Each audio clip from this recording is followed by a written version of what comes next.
আসসালামু আলাইকুম। Hi everyone. আমরা মহিলারা যারা আছি, যারা সংসার করি, যারা সাংসারিক, তাদের আসলে সংসারে অনেক কাজ থাকে। একটু গুছিয়ে, একটু টিপটপ ভাবে যদি আমি সংসারটা সাজাতে চাই, তাহলে কিন্তু আমার সারাদিনে কাজের কোনো শেষ থাকে না। তো আজকে কাউনের আব্বু অনেক বাজার করে নিয়ে আসছে, মানে আমার যা যা লাগবে সেগুলোই সে বাজার করে নিয়ে আসছে। তো সংসারে তো আসলে অনেক কিছুই লাগে, এগুলো তার মানে বলে শেষ করা যাবে না যে কি কি লাগে, এটা লাগবে ওইটা লাগবে না, এরকম না। প্রত্যেকটা জিনিসই আমাদের লাগে, আর যা লাগে সেগুলো তো আমাদের কিনতেই হয়।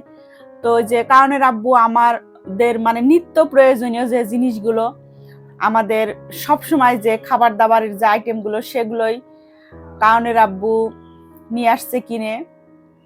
তো এখন যে বাজারগুলো নিয়ে আসছে, এগুলা যে দেখেন, আমার যা যা লাগবে আমি লিস্ট করে দিয়েছিলাম, ও সব কিছুই নিয়ে আসছে। এখন এগুলো হচ্ছে গুছিয়ে রাখার পালা। এগুলো যেহেতু নিয়ে আসছে, এগুলো তো আর আমি এলোমেলো করে যেখানে সেখানে রেখে দিতে পারি না। প্রত্যেকটা জিনিসেরই একটা নির্দিষ্ট জায়গা আছে। যেরকম ডিমগুলো আমি ধুয়ে তারপরে পানি মানে ঝরিয়ে তারপরে আমি এটা ফ্রিজে রেখে দেবো। তো এটার পিছনে কিন্তু আমার অনেকটা সময় দিতে হবে। আবার এই যে পোলাওর চাল, সেগুলোও কিন্তু আমি ফ্রিজে রেখে দিব। আদা রসুন সবজিগুলো আমি প্যাকেট করে ফ্রিজে রাখবো। তো এরকম আসলে অনেক কাজই থাকে সংসারে।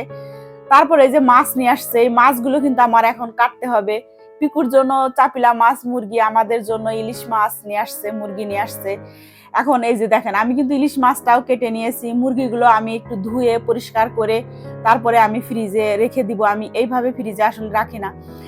তারপরে কিন্তু আবার দুপুরের খাওয়ার চিন্তাও করতে হবে। তার জন্য কিন্তু আমি দেখেন তাড়াতাড়ি করে আমি আবার কিন্তু রান্নাও বসিয়ে দিয়েছি। এখানে আমি যেহেতু টাটকা ইলিশ মাছটা নিয়ে আসছে, তো ভাবলাম যে পটল দিয়ে আমি ইলিশ মাছটা রান্না করে ফেলি। তো পটল আর ইলিশ মাছ বসিয়ে দিয়েছি, আর এদিকে মুরগির মাংস আমি রান্না করে নিব। তার জন্য অন্য চুলাতে আমি মশলা কষানো শুরু করে দিয়েছি।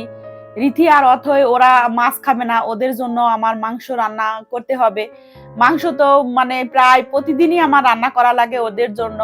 ওরা কোনো মাছ খেতে চায় না, তো বাচ্চারা আসলে যেটা খেতে চায় বাধ্য হয়ে আমার সেটা করতেই হয়।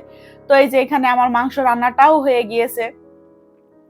তো আমরা আসলে সারাদিনই অনেক কাজ করে থাকি। অনেকেই আমাদের মূল্যটা বোঝে, আবার অনেকেই বোঝে না। অনেকেই বলে সারাদিন বাসার মধ্যে থেকে কি করো, তোমাদের কাজ কি। আবার অনেকেই এটাকে অনেক অ্যাপ্রিসিয়েট করে।